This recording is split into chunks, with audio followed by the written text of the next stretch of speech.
Welcome. We have a massive subject to cover today. We're going to be doing a really comprehensive biographical review of the Supremes. And it is a massive subject. It's hard to overstate their importance. It really is. I Yeah. mean, when we talk about American musical history, and especially the whole vocal group phenomenon, there are very, very few acts that can even come close to the kind of statistical dominance this group had. hmm We're talking about, arguably, the most commercially successful vocal group in American history. Just to give you a sense of the scale here, the Supremes had 12 #1 singles on the Billboard Hot 100. 12. It's an incredible number. It's staggering. Hmm. And during the mid-1960s, they were, for all intents and purposes, the only American act that was capable of competing commercially with the Beatles. That's a significant comparison. While the British invasion was just washing everything else away, the Supremes were standing their ground, hit for hit. Exactly. And our mission here is to move past, the greatest hits compilation. We all know Baby Love. We all know Stop in the Name of Love. We want to analyze how the group was formed, their rise from public housing in Detroit to international stardom, and, well, the internal corporate mechanics of Motown that really fueled that ascent. And the fallout from that. And the fallout. We also need to look very closely at the complex lineup changes that went on well into the late 1970s. I think most people assume the story just stops when Diana Ross leaves, but it really doesn't. Not at all. So we're covering the whole timeline, starting from their beginnings back in 1959, all the way through the group's dissolution in 1977, and we'll even touch on some of the post-Supremes activities, right up to the Grammy Lifetime Achievement Award they received in 2023. And I think it's important to frame this correctly from the very beginning. The Supremes, they weren't just hit makers. They really function as a kind of cultural bridge. How so? Well, if you look at the racial dynamics of the music industry in the early 1960s, there was a very distinct segregation in the audience demographics. You had race records on one side and pop records on the other. Right. The Supremes just smashed through those barriers. They found massive mainstream success with both black and white audiences at the same time. But we do need to apply a critical lens here. We'll be looking at that tension between their artistic identity and the commercial packaging that was imposed on them. Specifically by Berry Gordy. Specifically by Berry Gordy and the production team of Holland Dozier Holland. It was a very controlled environment. So let's unpack all of that by starting at the very, very beginning. And the geographic context is so crucial here. We're not starting in a polished Hollywood studio. The story begins in the Brewster Douglas Public Housing Project in Detroit. It's an essential detail. This is where the original members lived, and that project was a real hub for young musical talent in the late 1950s. A real incubator. You had Smokey Robinson living nearby. You had members of the Temptations. And in 1958, a junior high student named Florence Ballard, who lived in the projects, met two young men, Paul Williams and Eddie Kendricks. And those two were members of a singing group called the Primes. The Primes, yes. This connection to the Primes is vital. It shows that this was a community-based formation. It wasn't, some corporate audition where strangers meet for the first time. These were social connections happening within a very specific neighborhood. Right. And the Primes were a local sensation, so there was a bit of status attached to them. And they had a manager, a man named Milton Jenkins. Jenkins had this idea, this concept of creating a sister act to go along with the Primes. A female counterpart group. It's a classic marketing strategy, really. It is. So the recruitment chain started. And Florence Ballard was really the catalyst. She had the initial drive. She went out and recruited her best friend, Mary Wilson. Then Paul Williams from the Primes, he recruited a young girl named Diane Ross, who was known as Diane back then, not Diana. And the fourth original member was Betty McGlown, who was actually Paul Williams' girlfriend at the time. So you have these four young women, and they call themselves the Primettes, a direct link to their brother group. This formation period is often glossed over, but it really established the group's initial dynamic. They were mentored and funded by Jenkins. They also got guidance from a songwriter named Jesse Greer. But what's really interesting is their visual presentation. It was completely different from what they would eventually become. Yeah, forget the gowns and sequins. In these early days, their style was inspired by the collegiate look of Frankie Lyman and the Teenagers. We're talking pleated skirts, Oxford shoes. Yeah. A much more youthful, almost tomboyish look. Very clean-cut image. Jerry. Yeah. And they weren't just standing around singing a cappella. They were a working act. They were performing at sock hops, social clubs, talent shows all around Detroit, singing hits by artists like Ray Charles and the Drifters. And another critical element of the Primettes was their musical role as a live act. Within a few months of forming, they added a guitarist to their lineup, a guy named Marvin Tarplin.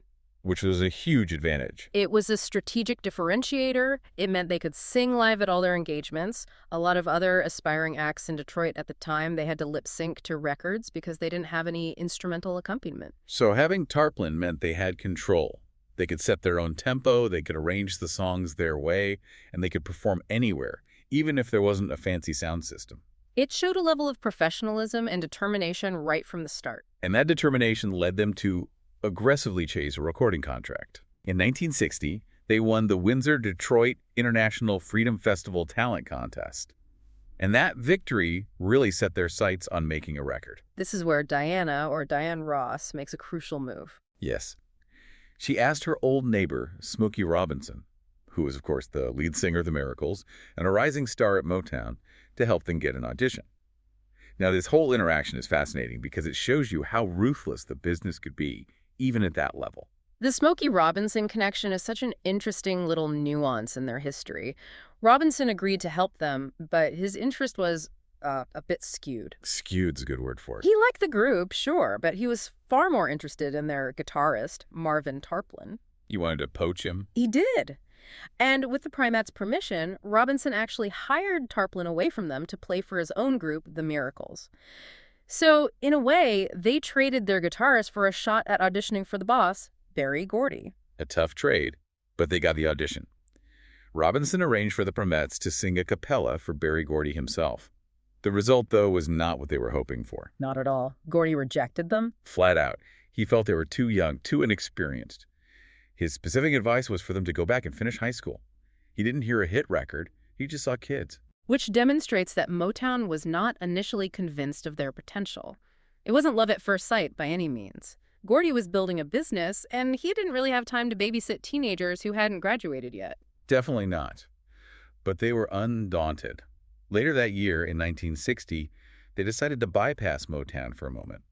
They recorded a single for a label called Lupine Records, which was basically created just for them. The single was called Tears of Sorrow, with Pretty Baby on the B-side. And it completely failed to chart. It found no audience. It's a very obscure piece of vinyl now. And right after that disappointment, there was a personnel change.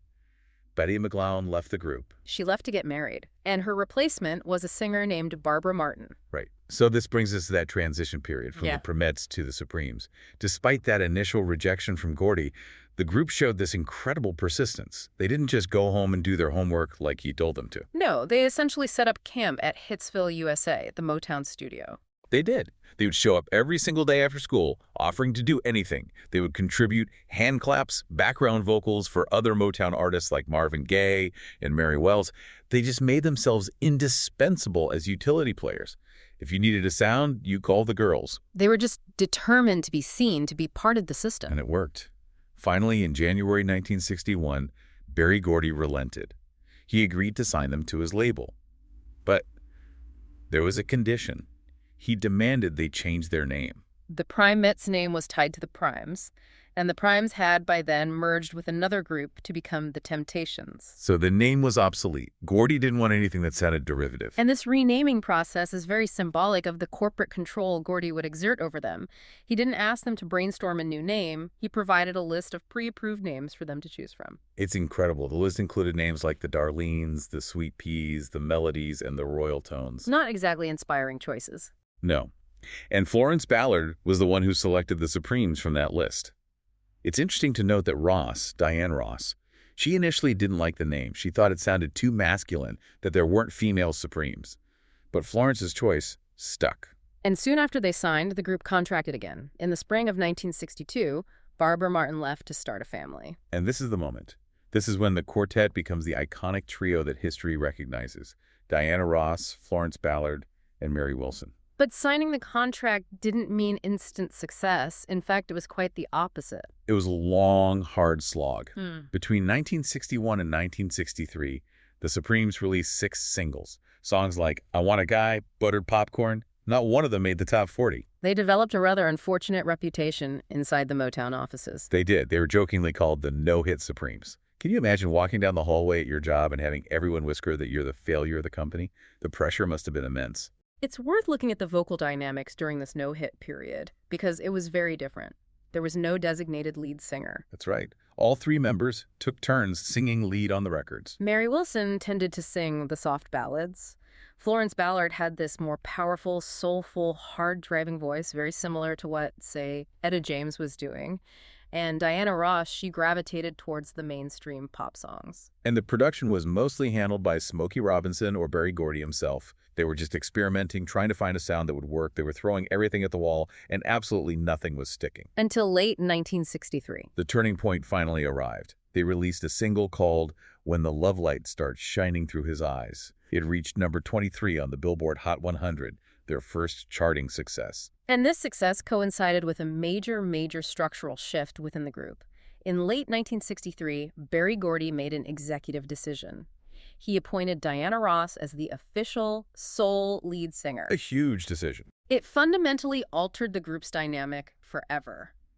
By designating Ross as the lead, Gordy was streamlining their sound for a very specific pop demographic. Now, Ballard and Wilson, they were still given solos on the albums, and Ballard continued to sing her big solo number, People, in their live concerts for a while. Right.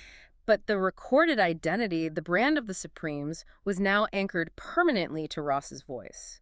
Gordy realized that while Florence Ballard had the bigger, more powerful voice, Diana Ross had the more commercial voice.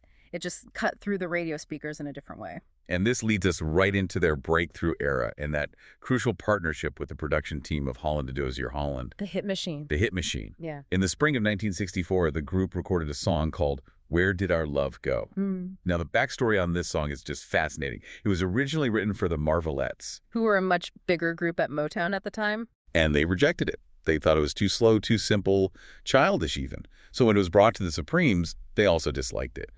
But, lacking any leverage because they were still the no-hit Supremes, the producers essentially coerced them into recording it. It's a classic case of artists not always recognizing their own biggest hits. The production style on Where Did Our Love Go was much simpler, more repetitive than their previous attempts, which is exactly what made it so catchy.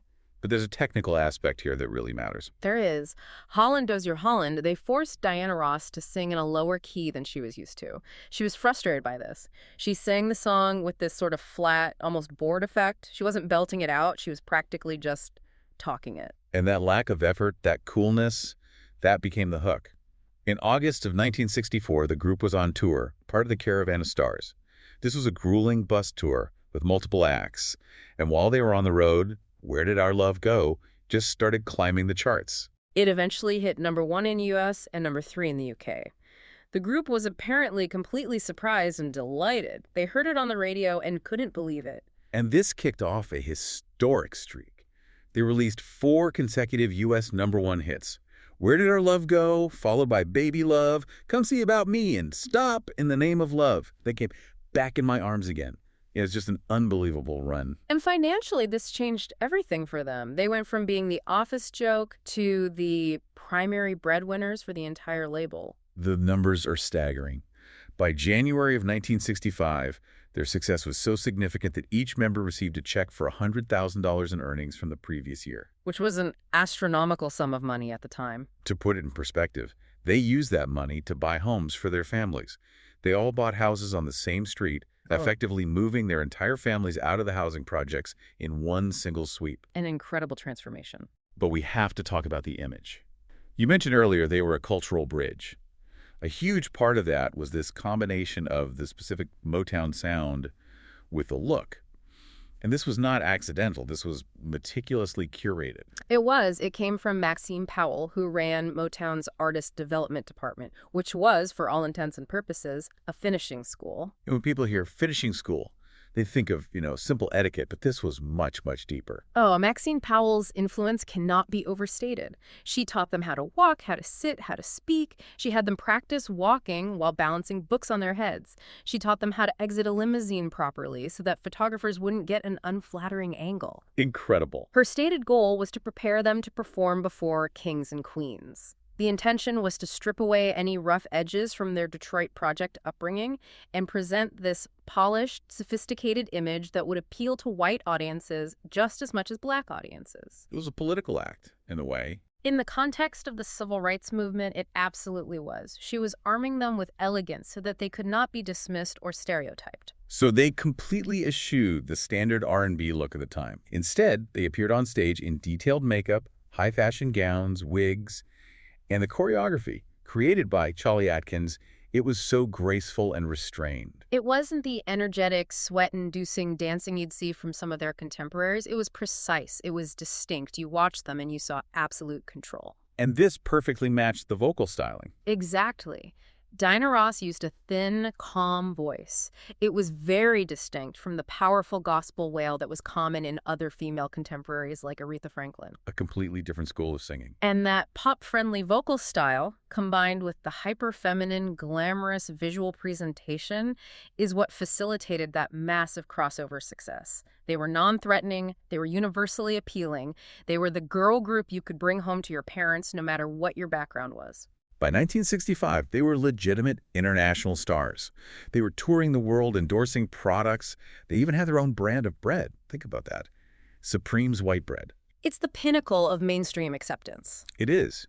In 1966, they hit a major milestone with the album The Supremes' A Go-Go. This album became the first album by an all-female group ever to hit #1 on the Billboard 200. And notably, it knocked the Beatles' album Revolver out of the top spot. That chart displacement is so significant. It shows they were operating at the absolute peak of the music industry. They were beating the biggest band in the world. And because of this broad appeal, Gordy started booking them into these renowned supper clubs, like the Copacabana in New York. They started integrating Broadway standards into their set alongside their pop hits. It was a strategic move to capture the adult, affluent demographic. They weren't just playing for teenagers anymore. They were playing for their parents, too. They also became television staples. They made 17 appearances on The Ed Sullivan Show. I mean, if you were on Ed Sullivan back then, you had made it.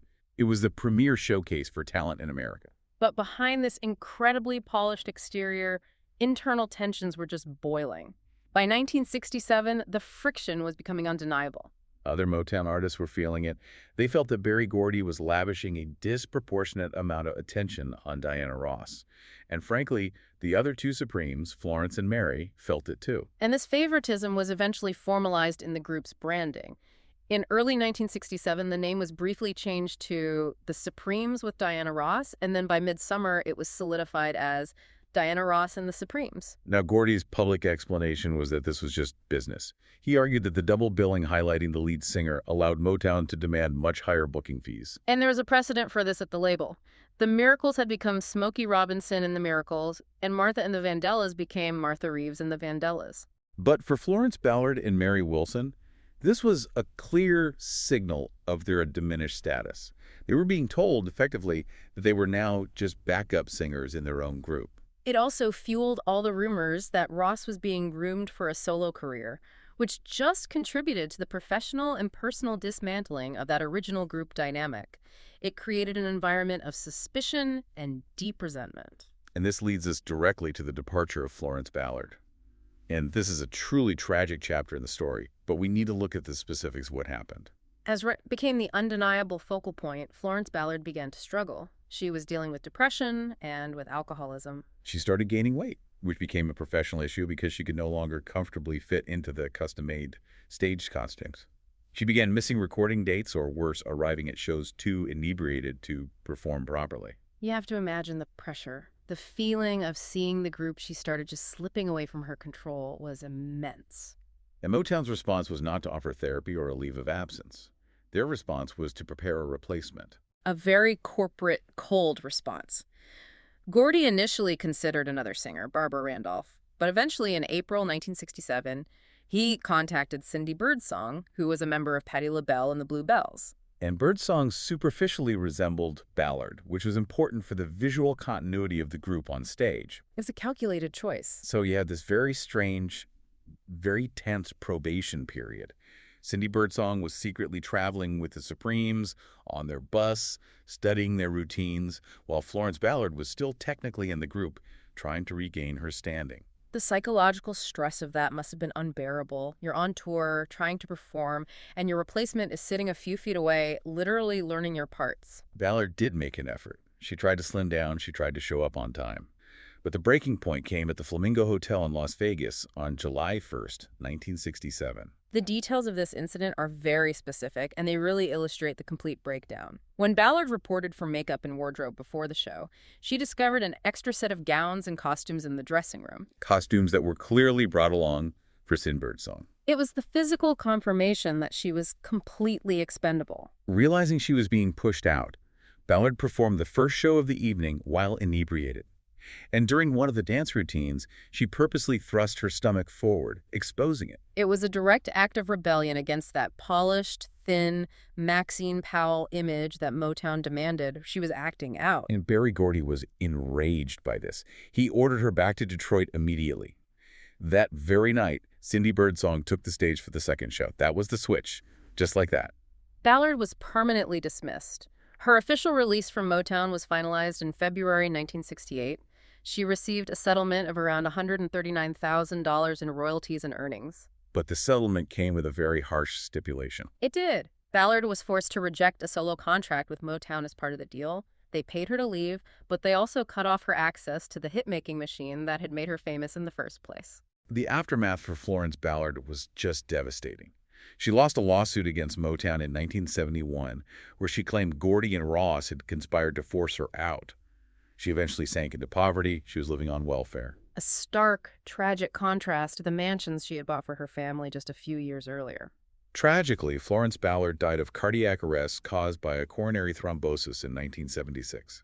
She was only 32 years old. It's one of the great tragedies in music history. And while this personal tragedy was unfolding, the corporate machine just kept rolling on.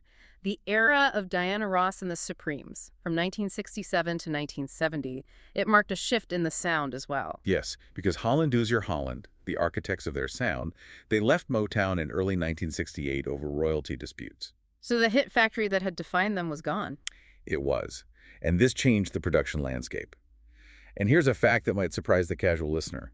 On many of the hits from this era, like Love Child and Someday We'll Be Together, Mary Wilson and Cindy Birdsong didn't even sing. They were replaced on the recordings by Motown's in-house session singers, a group known as the Andantes. So Wilson and Birdsong were essentially just live performers at this point. They were on television, lip-syncing to other people's voices. The cultural context was shifting too. By the late 60s, you have the rise of the Black Panthers, the counterculture movement, the Supremes with their polished finishing school image. They started to face criticism for not being black enough. They started losing ground in the black music market. The audience was gravitating toward more gospel-based soul, like Aretha Franklin, or the funkier sounds coming out of Stax Records. So to combat this and to try and merge fan bases, Motown paired the Supremes with the Temptations for a series of collaborative projects. It made financial sense. You merged the Supremes' largely white fan base with the Temptations' largely black fan base. But the writing was on the wall for Ross's exit. Gordy began planning her solo launch in 1969.